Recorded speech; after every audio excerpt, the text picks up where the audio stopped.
जय हिंद दोस्तों। उत्तर प्रदेश की मऊ विधानसभा सीट पर जो अब्बास अंसारी की विधायकी जाने के बाद खाली हुई है, उस पर अब बीजेपी की मुश्किल बढ़ती हुई नजर आ रही है, क्योंकि वो मुश्किल दोस्तों बीजेपी के ही सहयोगी दल बढ़ा रहे हैं। जी हाँ दोस्तों, ओम प्रकाश राजभर वहां पे उनके पार्टी का विधायक था, यानी जब 22 के चुनाव में दोनों ने मिलकर समाजवादी पार्टी और सुभाषपा ने चुनाव लड़ा था, तो अब्बास अंसारी को सुभाषपा के टिकट पर वहां से चुनाव लड़वाया गया था और वो भारी मार्जिन से चुनाव जीते थे। लेकिन अब उनकी विधायकी जाने के बाद दोस्तों ओम प्रकाश अलग राग अलाप रहे हैं, वहीं बीजेपी अलग राग अलाप रही है।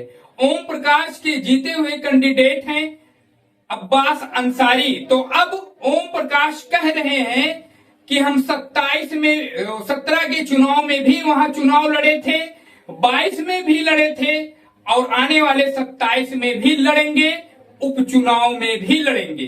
वहीं हम बीजेपी की रणनीति आपको बता दें दोस्तों कि बीजेपी चाहती है कि वहां पर मऊ में बीजेपी के सिंबल से बीजेपी का प्रत्याशी चुनाव लड़े। ये सहमति फिलहाल दोनों में बन नहीं पा रही है, लेकिन ओम प्रकाश राजभर ने मीडिया से बात करते हुए उन्होंने अपने मन की बात, दिल की बात कह दी कि चुनाव तो वही लड़ेंगे। अब दोस्तों यहाँ पर पेच फंसता हुआ नजर आ रहा है। अगर सहमति बन गई दोनों में तो ठीक है, लेकिन अगर सहमति नहीं बनी, और जहां तक की बात है ओम प्रकाश राजभर मानेंगे भी नहीं, क्योंकि उनके पार्टी से जीता हुआ कैंडिडेट वहां पर था, इसलिए वो हर हाल में चाहेंगे कि उपचुनाव में भी और 27 के इलेक्शन में भी उन्हीं के पार्टी के सिंबल से वहां पर प्रत्याशी उतारा जाए।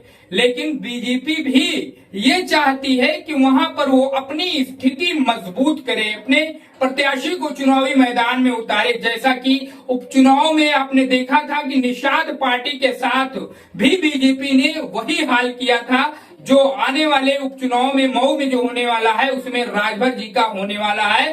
कितना भी फड़फड़ा ले राजभर, लेकिन बीजेपी अपना ही प्रत्याशी उतारेगी, क्योंकि निषाद पार्टी के भी प्रत्याशी जहां से चुनाव जीते हुए थे, जब उपचुनाव हुआ तो बीजेपी ने अपना प्रत्याशी वहां पर उतारा। इसीलिए दोस्तों राजभर के दिल में यह खौफ जरूर बैठा हुआ है कि कहीं बीजेपी अपना ही प्रत्याशी यहां पर भी न उतार दे, इसलिए वो पहले से ही उस मामले को लेकर बयानबाजी कर रहे हैं। जहां तक बात समाजवादी पार्टी की है, तो अब वो साफ सुथरे अंदाज में अपना प्रत्याशी चुनाव मैदान में उतार सकती है, उतारेगी भी, और ज्यादा संभावनाएं हैं कि समाजवादी पार्टी के ही प्रत्याशी वहां से विजयी हों। अब दोस्तों राजभर जी के साथ जो मामला हो रहा है, बीजेपी का जो ताल्लुकात है उनसे, इस पर आप भी अपनी राय हमें कमेंट बॉक्स में जरूर बताइए। मिलते हैं किसी दूसरे ताजा तरीन खबर के साथ।